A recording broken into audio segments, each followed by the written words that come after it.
The story of convicts, who are often seen as society's outcasts, is not just a story of punishment and exile. It's a journey of survival, adaptation, and in many cases redemption. These men and women, though bound by chains, carried within them the seeds of transformation, not just of their own lives, but of the very land they were sent to. My name is Andrew Redfern, and I am coming to you from Sydney, Australia, or Gadigal land of the Eora Nation, as it is known to Aboriginal peoples. The colonisation of Australia and arrival of convicts in 1788 significantly impacted First Nations peoples. Their roles as the original custodians of the land and practitioners of an unbroken history, culture, and beliefs that began more than 65,000 years ago is an important backdrop to the study of convicts. Only those who have stood within the bars and heard the din of devils and the appalling sounds of despair can imagine the horrors of the hold of a convict ship. This quote from John Boyle O'Reilly gives an insight into the life of a convict. His story is fascinating, as although he was transported to Western Australia, he successfully escaped and made his way to America, where he spent the rest of his life. So let us put convicts like John O'Reilly in their place and explore a framework in which we can discover their lives. With any research into convicts, it is important to understand the transportation system so we can narrow down our research as we look for our ancestors. The transportation period spanned 80 years, beginning with the arrival of the First Fleet in 1788. Only 3 colonies received convicts, namely New South Wales, Van Diemen's Land and Western Australia. And Western Australia only received male convicts. This helps to narrow the research scope and assists us in knowing where to look to find records. Of the total of 160,000 convicts that arrived between 1788 and 1868, the largest proportion, about 80,000, were sent to New South Wales up to 1842. Both men and women were transported to this colony, which also included settlements in present-day Queensland and Victoria. In Van Diemen's Land, now Tasmania, approximately 67,000 convicts, both male and female, were transported from 1803 until 1852. However, prior to 1825, Van Diemen's Land was administered by the Colony of New South Wales, so records will be held in different places depending upon when the convict arrived. Van Diemen's Land was known for its harsh penal conditions, and re-offending convicts from New South Wales were also transported to Van Diemen's Land, so there can be some crossover of records, and some convicts will appear in both sets of data. Western Australia only received male convicts, nearly 10,000, between 1850 and 1868, and this saw the end of the period of transportation to Australia. The life of a convict was a complex journey, one that began long before they set foot in Australia. While the foundation of most genealogical research are births, marriages and deaths, the journey of a convict through the transportation system provides us with many additional milestones that can be researched in order to piece together their story. In fact, having a convict ancestor can in many ways be lucky, as the records are detailed and varied, with many still surviving.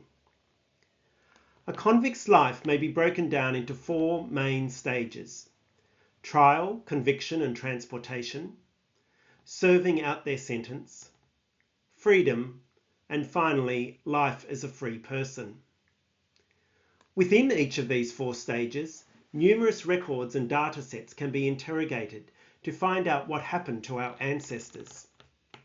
Nearly 1 in 5 of the convicts sent to Australia were tried at the Old Bailey in London, and these digitised proceedings can be accessed online.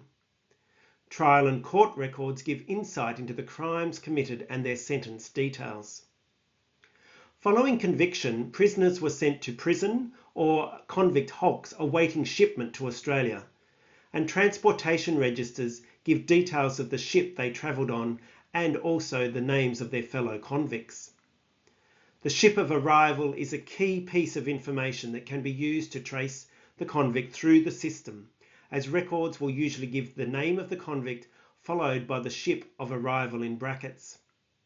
This ensures that you have the correct person.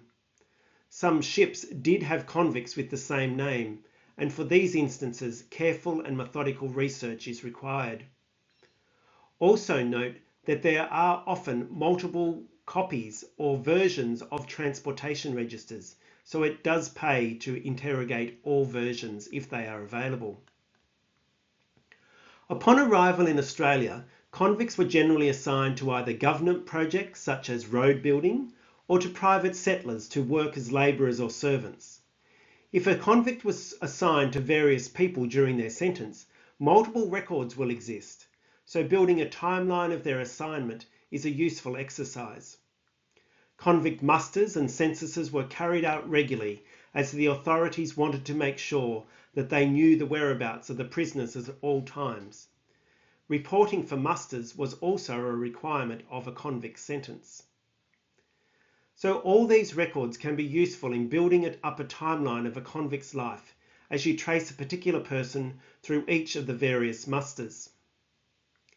If a convict wished to marry, which was encouraged, particularly after the arrival of Governor Macquarie in 1810, they had to seek permission from the authorities. As a result, records of application to marry exist, including those where permission was denied, with the reason for objection often being recorded.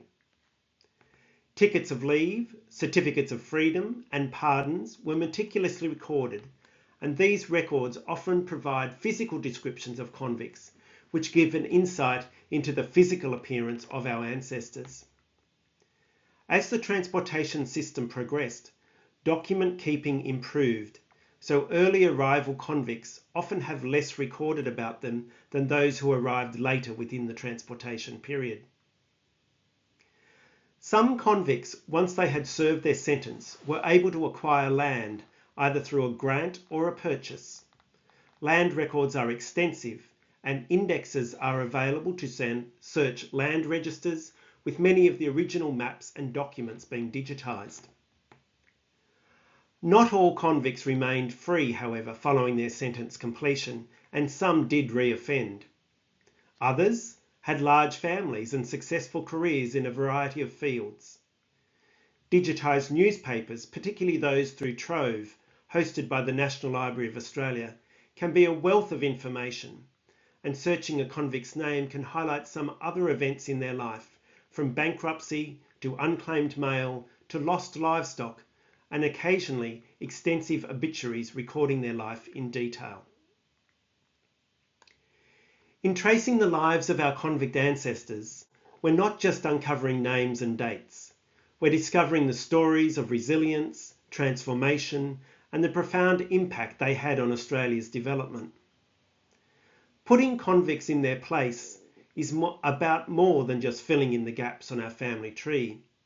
It's about understanding how these individuals shaped the colonies and how their stories in turn shape our understanding of who we are today. A free PDF version of this framework is available to be downloaded from my website, andrewredfern.com, or simply scan the QR code on your screen.